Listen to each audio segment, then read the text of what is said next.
मित्रों, नमः संस्कृता। आप सभी का हमारे YouTube चैनल में स्वागत है। इसके पूर्व के वीडियो में हम लोगों ने पंचमी तत्पुरुष के बारे में अध्ययन किया था। आज हम आपसे षष्ठी तत्पुरुष के बारे में चर्चा करेंगे।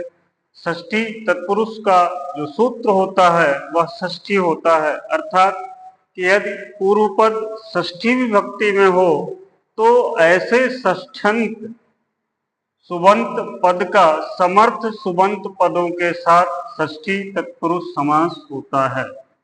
यदि पूर्व पद षष्ठी विभक्ति में हो तो ऐसे षष्ठ्यंत पदों का समर्थ सुबंत पदों के साथ षष्ठी तत्पुरुष समास होता है। जैसे उदाहरण हम देख लें, लिखा हुआ नराणाम पति।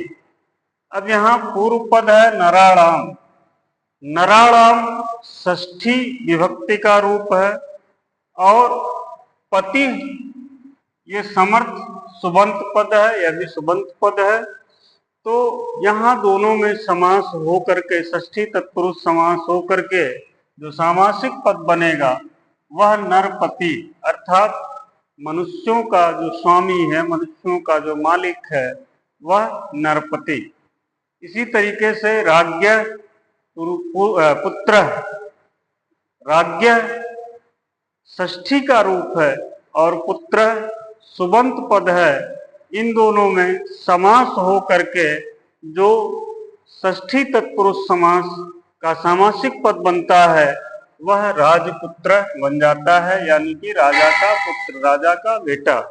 इसी तरीके से देवस्य पूजा, यहाँ भी देवस्य जो है यह षष्ठी का है और पूजा समर्थ सुबंत पद है। इन दोनों में षष्ठी तत्पुरुष समास हो करके देव पूजा बन जाता है, अर्थात देवताओं की पूजा। इसी तरीके से विद्याया आलय, विद्याया जो पूर्व पद है यह षष्ठी विभक्ति का है और आलय सुबंत पद है। इन दोनों में समास जब होता है तो वह षष्ठी तत्पुरुष समास कहलाता है और जो सामासिक पद बनता है वह विद्यालय बन जाता है, अर्थात विद्या का आलय, विद्या का घर। जो अगला उदाहरण है राष्ट्रस्य पति, अर्थात राष्ट्र का पति। यहाँ राष्ट्रस्य षष्ठी विभक्ति का रूप है और पति सुबंत पद है। तो इन दोनों में समास हो करके जो समास बनता है वह षष्ठी तत्पुरुष समास बनता है और सामासिक पद राष्ट्रपति बन जाता है, अर्थात राष्ट्र का जो पति हो, मालिक हो।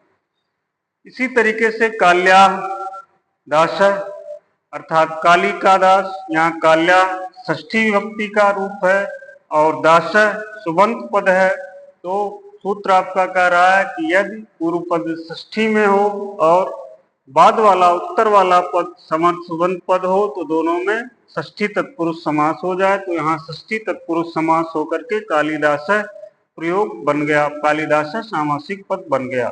इस प्रकार से मित्रों आप देख रहे हैं कि पूर्व पद जब भी षष्ठी विभक्ति में होगा और उत्तर पद में कोई समर्थ सुबंत पद आएगा तो इन दोनों में जो समास होगा वह षष्ठी तत्पुरुष समास होगा। और षष्ठी तत्पुरुष समास का जो पहचान है वह यही है कि पूर्व पद षष्ठी विभक्ति में हो और उत्तर पद समर्थ सुबंत पद हो, तो ऐसी जो समास होते हैं वह षष्ठी तत्पुरुष समास के अंतर्गत आते हैं। यह वीडियो आपको कैसी लगी ये आप मुझे कमेंट बॉक्स में अवश्य बताएं।